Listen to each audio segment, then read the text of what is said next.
Pumasok po ako sa politika 2016 na po. I ran for councilor in 2016 and for mayor in 2019. Pagpasok ko sa politika, medyo kilala na po sila, mga Diskaya, is that they have 9 construction firms that we have seen now in the news, the 9 calling card companies of the spouses Diskaya, where they have used dummies, where they have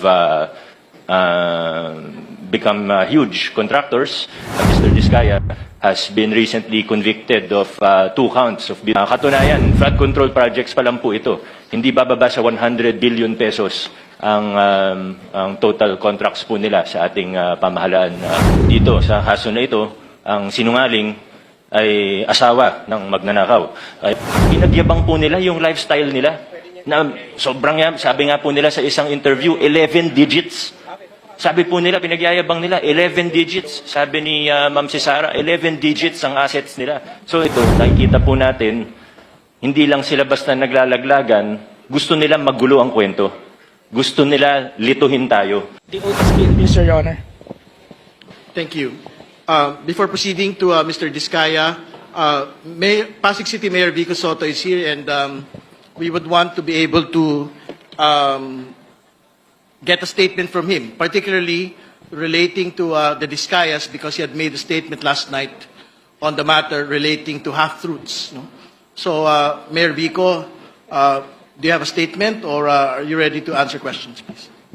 Mr. Chair, to the members of the TRICOM, magandang umaga po. I did not prepare any statement, but however I can help and whatever I can answer to the best of my knowledge, I'm here at your disposal, sir. I think very important, Mayor Vico, to be able to state for the record. Of course, the Diskayas have been operating in Pasig City for the longest time. No? Do you have information as to how they had operated in the city as city contractors? And second, whether you had been able to monitor their rise as top contractors as far back as the Aquino administration to date? Mr. Chair, pumasok po ako sa politika 2016 na po. I ran for councilor in 2016 and for mayor in 2019. Pagpasok ko sa politika, medyo kilala na po sila, mga Diskaya, lalo na yung construction firm nila na St. Gerard Construction. Na ito na nga po yung ginamit na rin nila na para bang political party na rin, lalo na noong 2025 na halalan, itong nakaraang halalan. Marami pong kwento, hindi ko po alam kung ako po yung nararapat na magkwento po rito sa TRICOM, sapagkat yung iba, wala naman po akong personal knowledge. So I would like to, with respect to the committees, I would refrain from saying anything beyond my direct and personal knowledge. What I can say is that they have 9 construction firms that we have seen now in the news, the 9 calling card companies of the spouses Diskaya, where they have used dummies, where they have become huge contractors, and all of these 9 companies are based in Pasig. Mr. Diskaya has been recently convicted of 2 counts of again, with regard to the question of the chair, kahit nung mayor na ako, naungontrata pa rin sila sa LGU. Kasi pinapatupad po namin sa Pasig ay strict adherence to the law, which is open and public bidding. So pag nagko-qualify po sila mula 2019, hindi po namin hinaharangan, may mga project po sila sa city government of Pasig. Hindi naman siguro kalakihan na project, pero meron po silang projects with the city, and we have observed with the DPWH, palaki ng palaki yung mga project nila. Yung napag-uusapan po ngayon na 31 billion pesos of flood control projects, katunayan, flood control projects pa lang po ito. Hindi bababa sa 100 billion pesos ang total contracts po nila sa ating pamahalaan, Mr. Chair. Siguro as a final question before proceeding, Mayor Vico Soto, you mentioned in your Facebook statement that you had seen many inconsistencies, no, in the testimony of the Diskayas. No? So maybe you can intimate to the committee what these particular inconsistencies are. Thank you, Mr. Chair. Marami nga po tayong naobserbahan na you use the term inconsistencies, but I would like to be more direct. Kasinungalingan po talaga. At kasinungalingan naman po yung mga sinasabi nito. Hindi naman po bago sa kanila ang pagsisinungaling. Naobserbahan na po natin ito on the record and in public very many times. Sabi nga,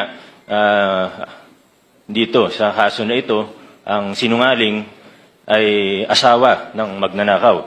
Kaya ito po talaga yung nakikita natin. Isang very glaring na kasinungalingan ay yung kahapon po sa statement, sa sworn statement nila, ay na 2 to 3% lang daw ang kinikita nila sa bawat kontrata. Kahit naman po hindi ka eksperto sa larangan ng construction o engineering, obvious naman po na kasinungalingan ito. Meron pa po, sabi po nila, when Senator Tulfo was questioning them, sabi niya po, minsan daw po, lugi pa daw siya. Ang bait naman po ng mga ito, kung tumatanggap sila ng kontrata sa gobyerno, nagbibid sila para malugi. No sane business person would do that. Of course, I think everyone in this room would agree. Hinasabi nila 2 to 3% yung normal, 5% daw pag sinuwerte. Pag kinumpute po natin, alam ko medyo, Mr. Chair, with all due respect, if we just apply simple logic, it is already clear that they are lying. Although alam ko medyo iba kasi yung logic na ginagamit nila sa universe po nila. Pero pag tiningnan po natin logically, 2 to 3% of even 100 billion, edi 2 to 3 billion pesos lang po ito. Sila naman po yung nagmalaki at nag-flaunt, pinagyabang po nila yung lifestyle nila. Na sobrang sabi nga po nila sa isang interview, 11 digits. Sabi po nila, pinagyayabang nila, 11 digits. Sabi ni Ma'am Cesara, 11 digits ang assets nila. So hindi bababa sa 10 billion. Nakita po natin, isang jade lang nila sa sa office nila, 100 million na kagad yun. Yung mga sasakyan, if they paid the correct taxes, it would easily reach almost 1 billion, if not more than 1 billion. How will you afford that if you're only earning 2 to 3%? Sabi naman nila, wala silang private contracts. Ayaw na daw nila sa private kasi maliit ang kita. Nasa interview din po nila. So, buti na lang po ang isda ay nahuhuli sa sarili nilang bibig. Buti na lang po. Ganun po sila magsalita in public at nalalaman natin ang mga katotohanan. And I don't mean to overstep, Mr. Chair. Please stop me at any time. But I would just like to, siguro hindi naman warning, pero siguro ang aking pag-igayat sa bawat isa, pati na rin sa mga mamamayang, sa ordinaryong mamamayan, na mag-ingat po tayo sa mga naririnig po natin. Alam naman po ng lahat ng tao sa kwarto na ito na may guilty na senador, may guilty na congressman, may guilty na DPWH officials, may guilty na contractor at maaaring sa iba pang ahensya ng pamahalaan. Pero sa puntong ito, nakikita po natin, hindi lang sila basta naglalaglagan, gusto nila magulo ang kwento. Gusto nila lituhin tayo. Gusto nila na hindi na natin malalaman kung ano totoo para eventually mawawala na lang na parang bula.